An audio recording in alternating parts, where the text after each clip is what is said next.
बिस्मिल्लाहिर्रहमानिर्रहीम। नाज़रीन ग्राम अस्सलामु अलैकुम और किसान दोस्त ज़रूरी चैनल में आप सबको खुश आमदीद। दोस्तों, इस वक्त मैं गंदम के खेत में मौजूद हूँ जिसकी कटाई जारी है। तो दोस्तों, आज की इस वीडियो में मैं आपको अगले सीज़न के लिए बीज अलग करने का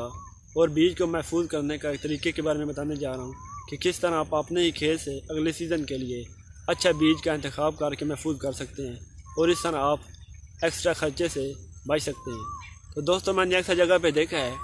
कि जो बड़े बड़े ज़मींदार हैं वो अगले सीज़न के लिए बीज जो हैं वो जमा नहीं करते। अपने खेत से जो अलग गंदम है अपने घर की ज़रूरत के लिए रख कर बाकी जो गंदम है वो सेल आउट कर देते हैं और अगले सीज़न के लिए जो सीड होता है वो उनको बाज़ार से परचेज़ करना पड़ता है, जो कि बहुत ही गलत बात है एक ज़मींदार के लिए, जिससे उनका ख़र्चा भी बढ़ जाता है और उसके अलावा जो सीड आप बाज़ार से लेते हैं उसकी क्वालिटी का भी कोई भरोसा नहीं होता। तो आज की ये स्पेशल वीडियो उन तमाम फार्मर हज़रात के लिए है जो अपने खेत से बीज रखना चाहते हैं या जो ऑलरेडी बीज रख रहे हैं लेकिन उनको बीज महफूज करने का तरीका मालूम नहीं होता। तो दोस्तों, इस वीडियो को आखिर तक देखें और समझने की कोशिश करें। जैसा कि आप जानते हैं, हर तरफ गंदम की कहाई और कटाई जा रही है और ये वो वैध मौसम है जब हर घर हर फार्मर के पास काफ़ी मकदार में गंदम मौजूद होती है। तो तमाम ज़मींदार भाइयों को चाहिए कि वो गंदम की कटाई से पहले अपनी फसल का विज़िट करें और अपनी फसल की जो कंडीशन है वो देखें कि उनकी फसल कहाँ से अच्छी है और कहाँ से बुरी है, कहाँ पे बीमारी का अटैक है और कहाँ पे बीमारी का अटैक नहीं है, कहाँ पे जो सिट्टा है उसकी लंबाई ज़्यादा है, जो तना है या पौधे की जो क्वालिटी है वो ज़्यादा अच्छी है। तो उनको चाहिए कि वो जब अपनी फील्ड का विज़िट करेंगे तो उनको अपने फील्ड में से जो सबसे अच्छी जगह नज़र आती है, जिसकी क्वालिटी सबसे अच्छी नज़र आती है, उनको चाहिए कि वो वहाँ से अपने लिए सीड का इंतखाब करें कि हमने यहाँ से सीड रखना है। हम लोग क्या करते हैं कि हम लोग इकट्ठी गंदम की हार्वेस्टिंग कर देते हैं और जो मतलब कि हमारे पास ग्रेन वगैरह आ जाता है, जो हमारे पास यील्ड आ जाती है, जब पैदावार आ जाती है, हम उसमें से 10 बोरी 12 बोरी अपनी ज़रूरत के हिसाब से जो सीड है वो अलग कर लेते हैं, जो कि बहुत ही गलत बात है। हम लोगों को क्या चाहिए कि जब हम गंदम की कटाई स्टार्ट कर रहे होते हैं या किसी भी क्रॉप की कटाई स्टार्ट करवाते हैं तो हमें चाहिए कि हम अपनी फील्ड का विज़िट करें और लोकेट करें और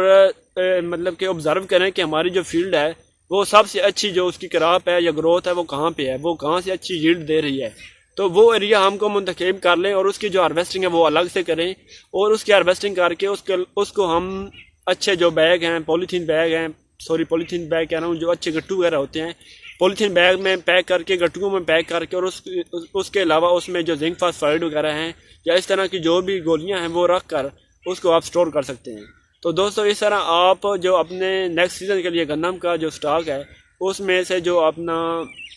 सीड है वो निकाल कर काफ़ी खर्चे से बच सकते हैं। तो दोस्तों, आप इस तरह छोटी छोटी ट्रिक्स पे अमल करके अपने खर्चे को कम करें, तभी आपको कुछ मुनाफा मिल सकता है। अगर आप हर साल 2500, 2600 या 3000 तक का सीड लेंगे फी एकड़ का, तो वो आपकी जो कास्ट है वो ज़्यादा हो जाती है, जिसकी वजह से आपकी जो इनकम है वो काफ़ी कम होती है। तो आप दोस्तों को चाहिए कि अपनी कास्ट को कम से कम करें और इसके लिए बेहतर यही है कि जो आपके फार्म रिसोर्सेज हैं उनको अच्छी तरह इस्तेमाल करें और फार्म रिसोर्सेज में जो सबसे मेन चीज़ होती है वो सीड होती है।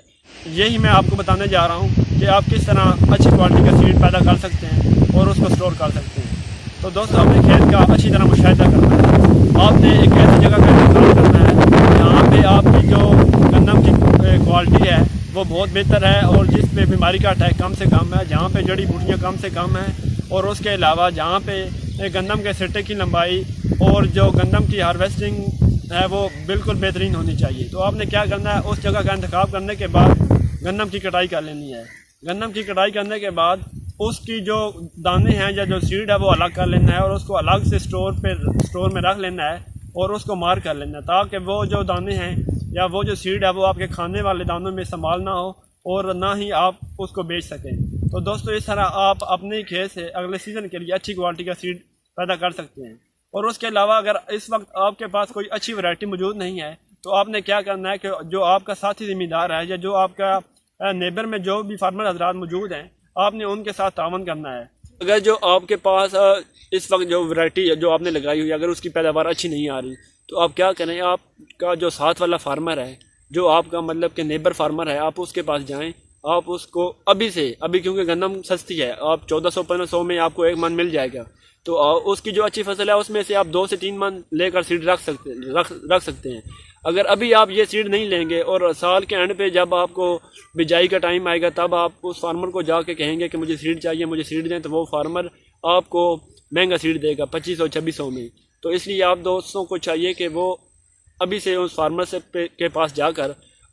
उसे मतलब कि जो सीड है वो बारन गेन कर सकते हैं। और उसके अलावा आप दोस्तों को और क्या चाहिए कि अगर आपके पास अच्छी वैरायटी है तो आप दूसरे जो फार्मर्स हैं उनके साथ शेयर करें। अगर आपके पास गंदम की अच्छी वैरायटी है तो उनको गंदम की अच्छी वैरायटी दें और बदले में उनसे किसी और चीज़ की अच्छी वैरायटी ले सकते हैं। तो दोस्तों ये चंद जो बातें हैं जिन पे अमल करके हम ज़मींदार लोग जो हैं एक दूसरे को सपोर्ट करके हम ज़्यादा मुनाफा बख्श काश्तकारी कर सकते हैं। तो दोस्तों मैं उम्मीद करता हूँ कि आपको ये वीडियो पसंद आई होगी और मेरी सजेशन पे अमल करके आप जो अपनी इनकम है उसको बढ़ा सकते हैं और अपनी कास्ट को कम कर सकते हैं। तो अगर आपको मेरी वीडियो पसंद आई है तो मेरे चैनल को लाजमी सब्सक्राइब करें और बेल आइकन को भी दबा दें ताकि मेरी हर आने वाली वीडियो आपको मिलती रहे। अपना और अपने प्यारों का खास ख्याल रखिए। अल्लाह हाफिज़।